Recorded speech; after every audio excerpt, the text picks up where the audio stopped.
182 of the Ask the Coach show, where PingSkills helps you improve your table tennis. The Alfa Romeo 182 is a Formula One car that made its debut at the 1982 Brazilian Grand Prix. Today, we're going to talk about the Women's World Cup, watching the ball, one of Alois's favorite topics, and whether short pushing is important. I'm Jeff Plum, and as always, Super Coach Alois Rosario is here with me to answer your questions. Welcome, Alois. Thank you, Jeffrey. And yes, back again. So had a little bit of a break, Jeffrey. Yes, it has been a little bit of a break. What have you been up to, Alois? I was lucky enough to get to Belgium. So I went over for the Belgium Para Open event in a little town called St. Nicholas. Beautiful little town in autumn. And got to meet quite a few PingSkillers over there too, which was a bit of a bonus. Wow, it sounds like a great place to visit. Yeah, it is. Certainly is. Highly recommended. If anyone wants to go to Europe and St. Nicholas, beautiful little place. There you go. Great. So how was the tournament itself? And you said you met a few PingSkillers. Yeah, it was great. Just met quite a few PingSkillers from all over the world. A few from Belgium, obviously, but the UK, Wales, in particular, Kazakhstan, Russia. Yeah, so all over the place. It's great. Fantastic. And we actually have a few pictures up on our blog, Alois, so I'll put a link to that blog in the show notes so people can check out a couple of pictures, just a couple, if they're interested. All right. Now, Alois, people have been wanting this segment always, so we better just give it to them near the top of the show. What happened on this day?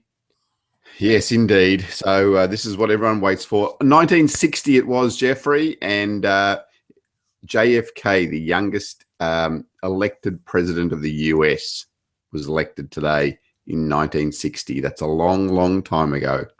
Oh, it certainly is. There you go. Youngest president ever elected. Does that still hold? That's a good question.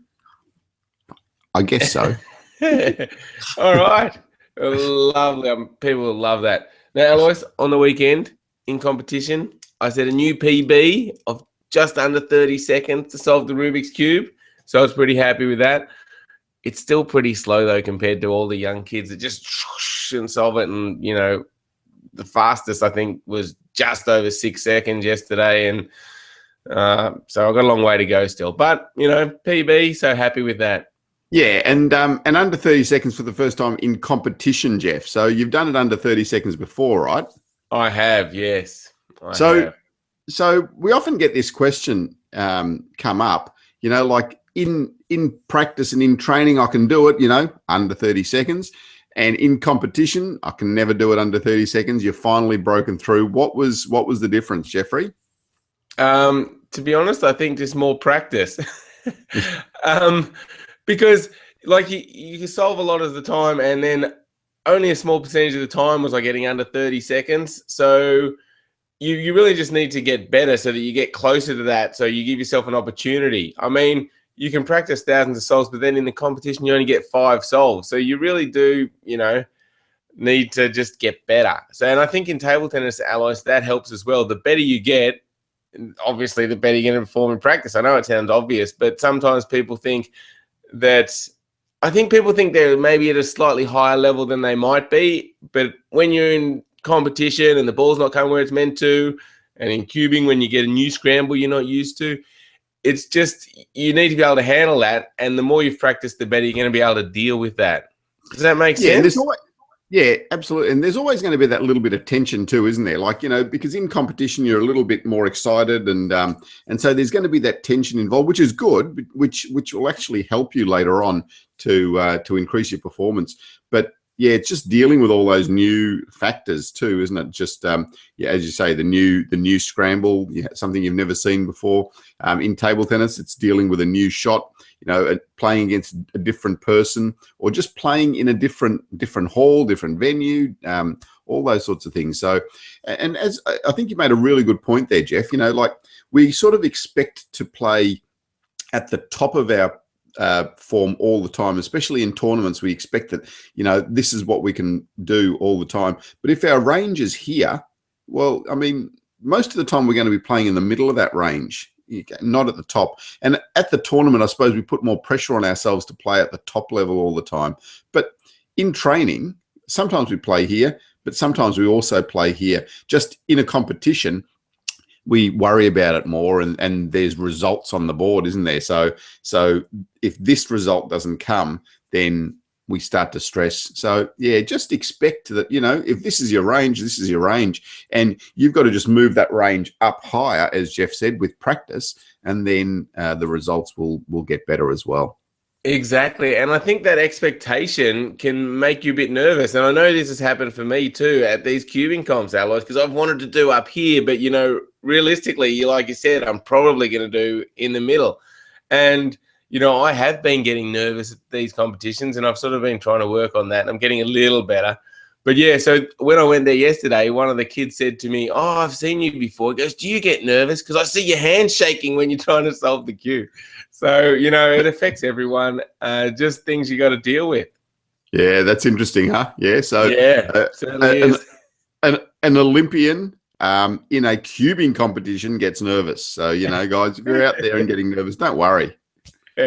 Exactly. Just try and enjoy it and keep practicing. Get better. Lift that range up, and, you know, things will start to happen.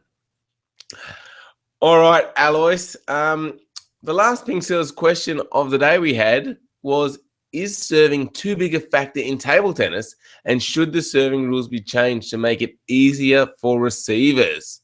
Yeah, and we got yep. Yeah, we've got a lot of responses, Jeff. I mean, serving always tends to get some good responses. So yeah. So Benjamin was very adamant. No, serving is one of the great arts in table tennis, and one of the big factors that separates it from any other sport. Service and receive is amazing, and one of the things I like most in table tennis. The rules are perfect as they are right now. There you go, satisfied customer.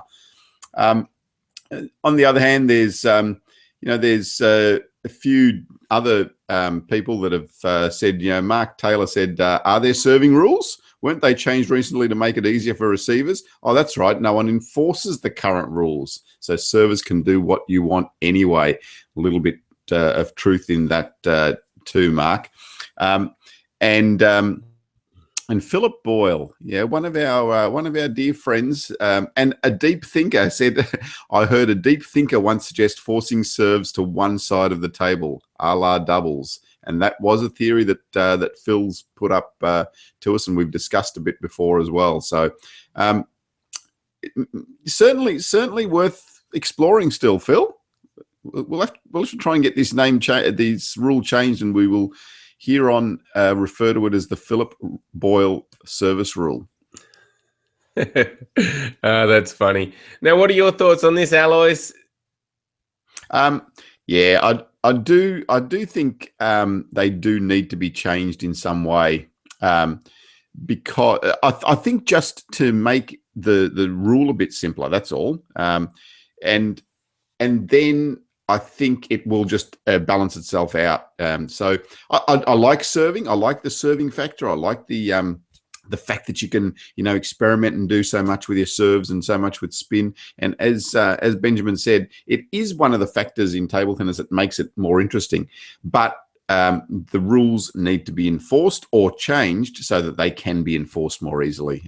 Yeah, at the moment they're just all over the place, and it's just too easy to get away with serving and get too much of an advantage. Yeah, so the question was, should the rules be changed to make it easier for receivers? But what was it that big a problem beforehand? What if we just made it you can do whatever you like, and so it actually became harder for receivers? Wouldn't people just get better at returning serves? Yeah, maybe, but I think there's a certain level that you can get to, you know, like if you can't see the ball and the players are just throwing the ball into the bat and generating more spin and stuff, I think, you know, the rallies will get shorter, and then it's harder for the general public, you know, us sitting up in the stands, to actually see what's going on, and it just looks it just looks really weak. It looks like, I mean, if Zhang Zique is putting the ball into the bottom of the net, I mean, people sitting there thinking, what is this? I mean, this guy's, one of the best players ever in the world, and he can't even put the ball back on the table. So it's just hard to understand. Maybe. I mean, in the early 90s, the late 80s, that you could serve whatever you want, and Waldner was serving people off, but people still loved to watch table tennis and thought Waldner was a genius and stuff. So I don't know that someone pushing the ball into the bottom of the net is as big of a problem as people make out. I mean, in tennis, people just serve aces and the guy doesn't even touch the ball. It's still very popular. It is, but I don't like it. I mean, I don't like watching a game of aces where, in tennis, I think it becomes boring. I like the rallying. I like the clay quarters too, Okay, interesting. Well, I'm sure there's lots more opinions out there, and we'll see if anything does change with the service rules in the future. All right, that moves us on to the PingSkills question of the day, which is, and it's quite we came up with this because Alois has just been traveling. So the question is, what is the furthest you have traveled to play table tennis? So jump on our Facebook page or onto our blog at pingskills.com and let us know what is the furthest you have traveled to play table tennis. All right, Alois. While we've been away, there's been an important tournament on, the Women's World Cup. Tell us a bit about this. Yeah, so the Women's World Cup, I suppose number one seed Liu Shiwen took the title in the end pretty comfortably. Well, not pretty comfortably, but 4-0 against Ishikawa from Japan. So Ishikawa, I suppose a surprise finalist, but that came about because Zhu Yuling lost to Li Zhao from the Netherlands 4-2, and that was in the quarterfinals, I think. So, it was in the quarterfinals. And players like Feng Tian Wei lost to Patricia Solja from Germany, another surprise result. So a few interesting results early on in the event, but in the end, Liu Shiwen took the title, and I think it's her maybe fourth World Cup or something ridiculous like that. And it's also secured her number one position in the world and on the world ranking list as well. So good title for Liu Shiwen. We saw her go down so close in the World Championship final to Ding Ning. After that controversial last set with Ding Ning getting injured and then coming back and winning. So Liu Shiwen getting her own back now and winning that World Cup again. There you go. Excellent. And I guess the World Cup, another big event for table tennis. Good to see. Gets a lot of publicity. Yeah, it is. It's another feature event that they've really worked on over the last few years to try and increase the profile of it, and it's a good showcase event, I suppose, with just a handful of players playing and just the top quality players playing and the real creme de la creme. So it's something that they can showcase for publicity purposes and as a showcase event for table tennis. Yes, indeed. Now, Ilya has jumped on and asked a question live on the show. So thanks, Ilya. He says, something really related to table tennis with a smile. He says, Jeff, when you lose to kids in Rubik's Cube competition, how do you feel? Good question. I don't feel too bad. I guess it's a bit different in cubing because you sit down, do your solve, and in some ways, even though you are competing with other people, you're just concentrating on your own solve. So it's not really like you're going up head to head like you are in table tennis. So I don't feel too bad about it, to be honest. And I just, the kids are amazing. They're super fast. They're just going to beat me. I just kind of accepted it. But yeah, in table tennis, when you're going head to head, I don't know. That's a different feeling, I think. I probably think I feel worse if I lose to someone in table tennis than at a Rubik's Cube competition. Yeah, and yeah, it's interesting because it is like that in table tennis, isn't it? You've got your opponent actually sitting there and facing you, or standing there and facing you. Maybe in the cubing competition, if you had that little kid sitting at a table opposite you, facing you, and it was you and him or her going head to head, maybe it would feel different. Maybe it would feel different. But the other thing is, in table tennis, they can affect my game. So they actually do things to make it harder for me. So they're actually trying to make me play worse in table tennis.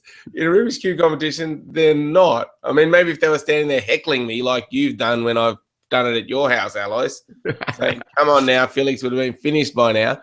Maybe then I'd feel a bit, but yeah, it doesn't really happen like that. But yeah, table tennis, it certainly is a bit of a head-to-head. And I don't know, you should really just try and concentrate on your own game and just do your own thing. But it certainly is harder in table tennis to act like that. Yeah, we often give players advice along those lines, though, don't we? When players talk to us about not being able to perform well in tournaments, I think that's one really important thing. It's about making a little bit more internal and just focusing on yourself playing better. If you can focus on yourself playing better, then the level will lift. If you're thinking about beating the other person and the results, and then I think you'd start to get tied up with that, and then you're not really focused on the game and improving the game itself. Yeah, that's right. That's right. Good tips there, Alois. All right, thanks for the question, Ilya. A quick one from Aussie. He says, do you guys sell table tennis tables? Yeah, we do, but only in Australia, because shipping, like if I've got to cart a table tennis table all the way across the waters, it becomes a bit difficult for me. They're quite heavy. They are pretty heavy. That is for sure. Yeah, so I mean, if you are in Australia, and then just jump on our website and you'll see tables, and you can send us an email. All right, let's get on to some questions. Some more questions, Alois. Utkarsh has said, I generally rely on my peripheral vision during a rally. I lose many points because I'm not good at keeping a track on the ball.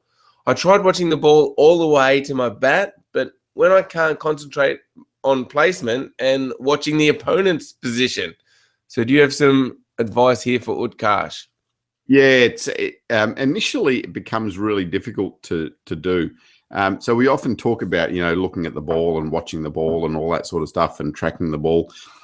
When you actually start to do it and start to actually watch the ball rather than just looking at a big picture, it can be quite disorienting to start off with, because you sort of hear and you start to feel like you lose a bit of focus on what's happening there. But you'll start to feel that you will start to be able to track the ball and be able to see what's happening peripherally as well. It's something that you just have to get used to, and it won't happen with one attempt at it. In fact, it'll feel worse, as Utkarsh has said. It'll feel like you're a bit disoriented, and it's hard to watch what the other person's doing, etc., etc. But by practicing more, by tracking the ball more, it'll all start to become a little bit more natural. You'll see the ball better. You'll also see what's going on around you, and you'll be able to react a lot faster as well. So, as Jeff said at the head of the show, it is one of our little hobby horses or pets. But yeah, watching the ball is absolutely crucial. Do it. Practice it. And that's one of the things you teach people right from the start, I guess, Alois, is it? It is, yeah. So, I mean, we focus first on the strokes and getting the feel of that stroke right. But then, yes, definitely watching the ball, especially when you start to do some random drills where you don't know where the ball's coming. Then it's really important to start to tune in and watch that ball carefully. Yeah, that makes a lot of sense. Excellent. Now, next up is another question from Ilya. This time it was one he asked on our Ask the Coach page of the PingSkills website a while back. And it is a good question. He says, I noticed that the short push is almost useless or even detrimental, because for the short push to be effective, it has to be tight. Otherwise, it gives an opportunity for a lights-out attack. And to make it tight, one has to read the spin 100% correctly. What are your thoughts on this, Alois?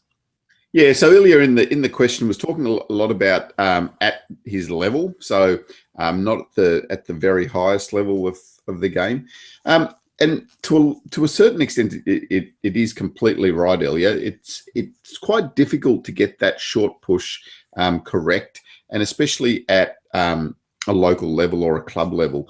But it's certainly something that you need to keep working on and keep thinking about heading towards. If you can start to improve that short push, you'll be surprised how quickly the game and the look of the game changes. And it doesn't have to be perfect. Like we talk about, getting it short and getting it low. It doesn't have to be perfect. The more important thing is just keeping that ball nice and low to start off with. If you can keep that ball nice and low, start to soften your hand a bit, you'll find you'll get to improve that skill pretty quickly. I think it's just something that we don't focus a lot on and we don't practice a lot, because this is more exciting and more entertaining and pleasing, I suppose, to play. The open game, the top spin to top spin type game, but the push it can be really effective. Having said that, so if you are really struggling with it, though, if you are struggling with the short push in a game situation, don't be afraid to just push that ball along. If you're in a game situation, if you're finding that you're pushing the ball's going too high, the other person's attacking, change it. Start to push long, start to roll the ball, start to flick the ball, and just give your or don't allow your opponent to make those lights out attacks. Yeah. It's a really interesting question, Alice, because when people are first starting out, a lot of people don't even serve short, so you don't get a lot of opportunities to push a return short. But I think, like you said, it doesn't have to be perfect. Obviously, if you misread the spin totally and it goes up really high, that's not going to be great. But if it's just a tiny bit higher than normal and it's shorter, your opponent has to react to that. So they've got to get in, move in fast. So I think that variation's still good. And definitely, like you said, Alois, as you get better and better, players are going to be serving short more. They're going to be looking to attack. And so it is important to develop that short push. So I think, Ilya, you got to keep working on it. And like you said, Alois, once you get a good short push, it does really change the way you think about the game. Yeah, that's right. And I suppose we sort of are always looking at the end goal with your skills. So not necessarily thinking about you being a club level player all the time, like just increasing that level, keeping on heading towards perfection. Indeed. Good journey. All right, someone's just jumped on, B Wilson 808, and asked another question, Alois. So we'll take this one. He says, as a beginning player, I'm still trying to develop my strokes. Would you consider it more important to slowly progress in multiple strokes at once, or direct all attention to learning one specific stroke at a time? Yeah, good. So I think it would get a bit boring if you just focused on the one stroke. I think you can start to think about a range of strokes. So first up, you can start to think about your control counter hitting strokes. So backhand, forehand, and then you can think about the switching between those. Then you can start to think about either the push strokes or the top spin strokes. So I wouldn't just focus on the forehand counter hit or the backhand counter hit for 5 weeks. I'd broaden that out a little bit, just get a little bit more variety into your practice. I think it'll just keep you interested longer as well. If you're trying to do a 1 hour session or a 1.5 hour session of just forehands, it'll get boring. So broaden out a little bit, get a few different strokes under your belt, and just keep changing between all of the strokes that you're learning. Excellent. Great question. Thank you, B Wilson 808. And Alois, that wraps up episode 182 of the Ask the Coach show. Thanks everybody for watching. Make sure you go to pingskills.com and sign up for a free account. Then you can watch all of our strokes and techniques videos and get our famous weekly email. Thanks again, everyone, and thank you, Alois. Thanks, Jeffrey, and we'll see you back here on Thursday morning. We will indeed. So see you back Thursday. See you, everyone. Bye.